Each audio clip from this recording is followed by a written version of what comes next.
I was 24, I took my first solo trip outside of North America. I picked Thailand because it was affordable, looked beautiful online, and a few friends had gone there and said they loved it. I spent most of the trip bouncing between Bangkok and some smaller beach towns. For the first week, everything went perfectly. The people were friendly, the food was great, and I never felt unsafe. The incident happened during the second half of the trip. I had booked 3 nights at a small hotel outside of Krabi. It wasn't a resort or anything fancy, just a quiet place with maybe 20 rooms spread across a few separate buildings. It was surrounded by jungle on 3 sides and the ocean on the 4th. The area was peaceful, which was actually why I chose it. On my second day there, I rented a scooter and spent most of the afternoon exploring. Around sunset, I stopped at a roadside restaurant about 20 minutes from the hotel. There were only a few people there.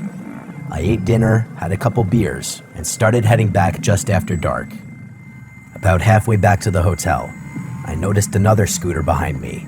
I didn't think much of it at first. The road was basically one long stretch along the coast. It made sense another person would be traveling the same direction. The problem was that every time I slowed down, they slowed down. Every time I sped up, they sped up. At one point, I pulled over completely and pretended to check my phone, and the scooter passed me. I felt relieved for a second.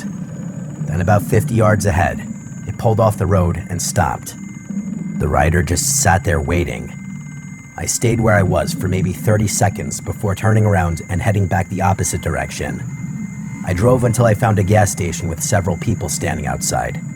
I waited there for about 15 minutes. Eventually, I decided I was overreacting. I headed back toward the hotel. When I got back, everything seemed normal. The next day, I spent most of my time at the beach. Around noon, I noticed a man sitting alone near the tree line. He wasn't looking at the ocean or on his phone. He just seemed to be watching people. I only paid attention because he looked familiar. It took me a minute to realize he was wearing the same dark jacket as the rider from the night before. I couldn't be certain because I never got a good look at the rider's face, but I had a bad feeling. I left the beach. As I walked back toward the hotel, I glanced behind me. The man was walking too. He wasn't directly behind me, but just far enough away to look casual. I got back to my room and stayed there for most of the afternoon. That evening, I mentioned it to the guy working the front desk. He listened politely, but didn't seem overly concerned. He told me tourists sometimes become nervous while traveling alone, and that I should call if something happened. I actually felt embarrassed after saying it out loud. The story sounded a little far-fetched.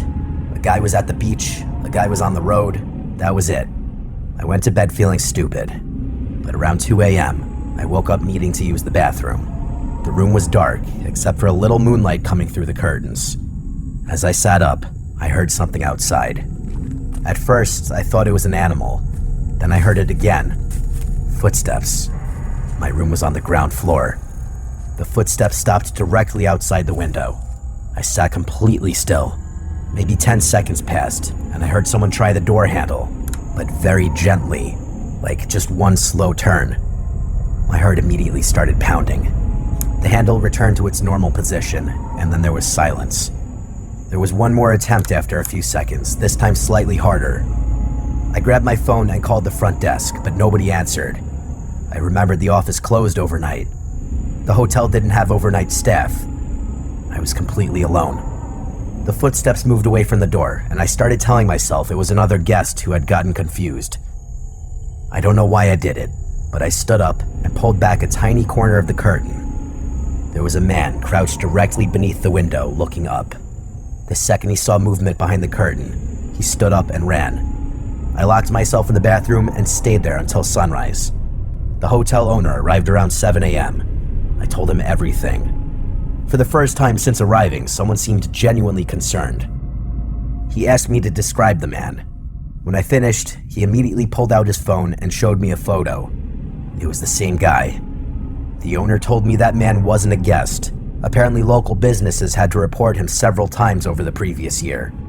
He would follow tourists, sometimes for days. Nobody knew exactly what he wanted because he always disappeared before police arrived. I packed my bags and checked out immediately. The owner helped arrange transportation to another hotel closer to town. I thought that would be the end of it, but about 2 hours later, I stopped at a convenience store during the drive. While I was paying for a bottle of water, I happened to glance out the window. Across the road was a scooter parked beneath a tree. The rider was wearing a dark jacket, watching the store. The moment I saw him, he started his scooter and drove away. I didn't see him again after that. I don't know whether he intended to rob me, kidnap me, break into my room, or something else entirely, but he never made a move. But he just watched me and followed me to multiple locations, like he found my hotel and stood outside my room in the middle of the night, and somehow he always knew exactly where I was. I've traveled to a lot of countries since then and had plenty of strange experiences, but nothing has ever matched the feeling of seeing that man crouched beneath my window at 2 in the morning in a foreign place.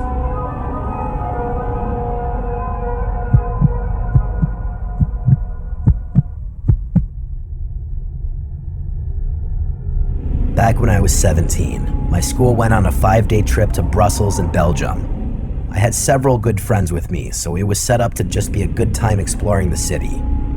Since we followed our school program, the activities we participated in were mostly obligatory. Don't get me wrong, some of them were a lot of fun, and everybody had a great time getting along with everybody. It's just that I've always liked doing things outside of schedules too. Do a few things we were not supposed to do for the thrill of the moment. As you can imagine, the days went by quickly, and by the end of day 4, everybody went to bed early since our bus ride home was going to be early, and it's a long drive back to Denmark where I come from. We'd have to be up at 5 a.m. I've always been up too late at night, so sleeping early and missing out on the city was boring to me. I talked to a couple of my friends, but they were all going to bed. I sat outside of the room I was sharing with 3 other guys from my school, and I opened up Tinder and started texting some girls I had matched with. Succeeding finally to get a hookup appointment a few kilometers away, I went outside with the key belonging to our room and the old building that was only for us boys at the school and some strangers. Adrenaline was pumping, and I thought it was kind of fun just exploring by myself. I followed the GPS location towards the girl's apartment, getting catcalled by old guys at bars for the first time and constantly on the lookout that I wasn't getting followed or anything. She had her own apartment in an area that I would come to see was very poor and sketchy.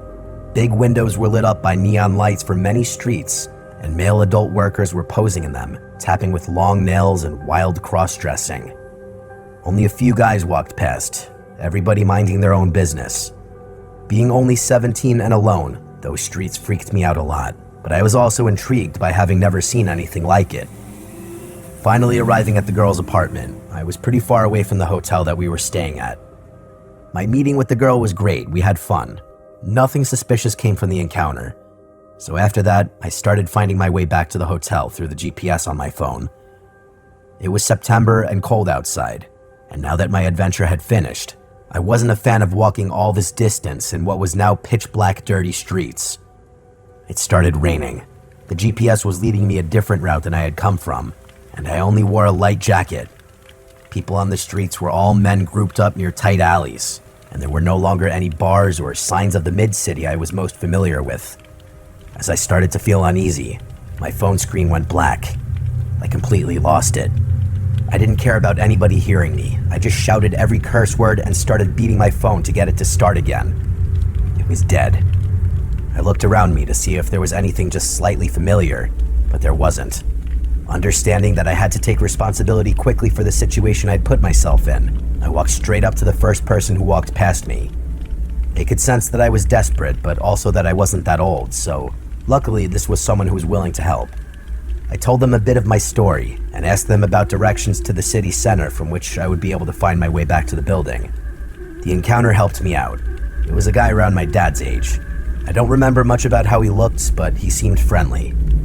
Instead of just following me to the city center, he followed me all the way back to my hotel, even with the heavy rain beating us up. Still on the fence of him being a stranger, I made sure to keep a hand on my pocket with my keys and my phone the whole way. I thanked him finally, relieved that what I thought would be the worst experience of the night was over and done with. I locked myself into the building. They had automatic lock systems, which I thought was pretty safe. You get to lock off both the building and the rooms automatically, right? No chance of anybody following or getting inside unless they're staying there and have the keys, right? I went in and took a quick shower, got ready for the few hours of sleep I had left, and passed out in bed. When I woke up, a flashlight was pointed at my face. I squinted my eyes. A stranger's face was inches away. Maybe it was the shock from the guy being all up on me, but I didn't make a sound. My heart jumped out of my chest as I quickly sat up as far as I could in the bottom bunk I had been sleeping in. I asked in English who he was.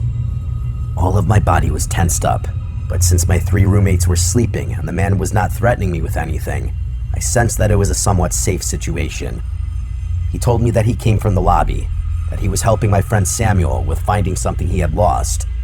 Confused and dizzy, I grabbed out for my phone and watch, which were laying right beside me on the bed. The time was around 4 a.m. I did have a friend called Samuel. He was known to be impulsive, so I didn't think much of it. The man backed away from my bedside and started looking inside our closet. I asked him what Samuel had lost. Why was he looking inside the closet of our room, which Samuel hadn't been in, at 4 in the morning? I sat up and turned the flashlight from my phone on and pointed it at the man. "His visa," he answered. "He can't find his visa." Another student came into our room. He started talking to the man about the visa. They were both looking for it. Being extremely tired, I assumed they all were. Samuel, him, the man. Even if the whole thing was strange, other guys from my school were out there searching for the visa with the man. My roommates started waking up, asking the same questions I had. I answered them as the man was scanning through our stuff, and I kinda made it sound as though I thought it was weird and maybe something was up. After a while though, heavily fatigued, I fell back asleep. The last thing I remember was me staring at the man as he was scanning through the backpack belonging to the guy across from me. I guess on a trip like this, you never know what's gonna happen to you. And by morning, when we were all awake and started talking, we learned the truth of what happened. 3 guys were missing their stuff: visa, laptop, and other personal items. They were gone, and the guy who claimed to come from the lobby, of course, did not. How he got in is a mystery, but apparently, he woke up the guys in the other rooms and made up the whole Samuel's visa is missing story after probably having stolen his visa and reading his name. He took advantage of all of us being tired and naive young guys in a foreign country. The reason he had been up in my face must have been because of my phone and watch laying there, and he was about to steal it. There were no cameras in the building as far as I knew. The police came pretty quickly, and our bus ride home got pushed back so Samuel and the others could talk to the police. We never got an update from what happened. Samuel and the others received new visas and so on back in Denmark. I didn't hear much about it after that, but to this day, I can't help myself but think if somehow what happened was my fault. Somebody could have followed me without me noticing, or maybe I didn't close the big main door properly for it to lock when I hurried up back inside. I was likely the last one to get inside before the man entered the building since it was so late, and I guess if he wasn't all up in my face because of my personal items, there's always the possibility that he pointed that flashlight directly in my face and none of the others because he recognized me.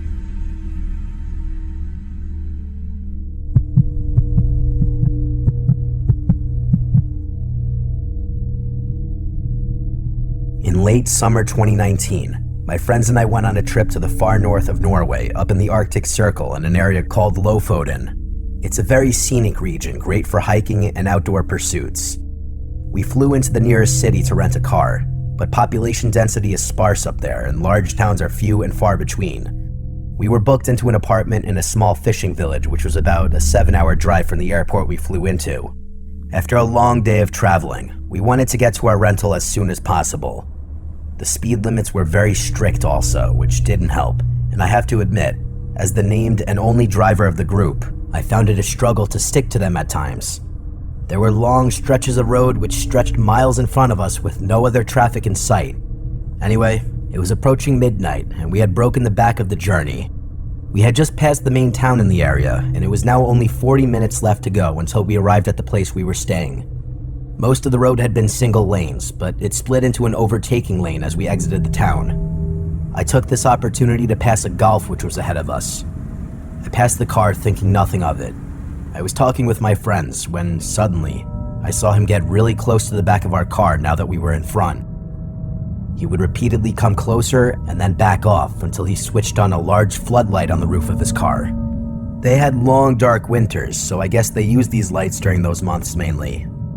It was very bright and distracting. As I mentioned earlier, the Norwegians seem to take their road safety and speed limits very seriously, and although I thought he may have taken offense to what he thought was reckless driving, I did nothing controversial in overtaking this guy. I did my best to remain calm and composed on the road and obey the speed limit as I thought he may back off. I muttered to my friend Jesse, who was in the front seat with me, "Let's see if this guy follows us here." Needless to say, he did, and my patience began to wear thin. I put some distance between us, and strangely, he didn't speed up to catch us. By now, the whole group was nervous, but as he didn't race to catch us, we thought it might be okay. We then hit a red light at a one-lane bridge which led to the village. Pensively looking in the mirror, I saw him wind around the corner when the light went green. I decided it would be sensible not to drive straight to our apartment and unpack our car, as this guy would know where we were staying. So instead, I decided to wind through different random streets in the village and see if he followed. My heart sank as he did, and everyone was panicking. I have to mention, it was now past 1 a.m. and we were in a very remote area. Eventually, we hit a dead end, and I had to do a turn to face him. He tried to block us in, but his car was fairly small, and with a bit of wheel work, I managed to get past him. As I did, I caught a look at the guy. His face was cold and expressionless. His eyes simply stayed locked on us, following us as we raced past him. There were 3 guys in our group, and with numbers on our side, I had thought about getting out and confronting him. But this is an isolated area where guns are legal and used often for hunting and fishing, so for all I knew, he had one waiting for us in his front seat. I mean, this guy already followed us for nearly an hour in the middle of the night. Who knew what he was capable of? My friend decided to call the local police station, which was hard as we didn't know the area or the language. Luckily, we did manage to find a station to contact, and the operator spoke English. They said an officer would take our details at the station, but it was back in the town we had passed, another 40 minutes away. I drove quickly. This time the guy was right behind us the whole way. As we began to see signs for the town and houses on the outskirts, the guy following us slowed right down. I felt a little safer, but this feeling was short-lived, as I saw in my rearview mirror that 2 cars were waiting to join him off the side of the road. One pulled out in front of him and another behind him. There was now a convoy of 3 cars all traveling like a pack. We were following Google Maps to the police station. It was in an industrial harbor area of the town, full of warehouses and side alleys.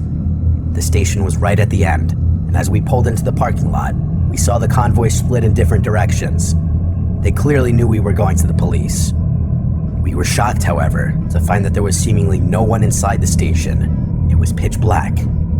We got a hold of the operator again, and they said that an officer was just coming. We could see the cars now circling like sharks in the distance.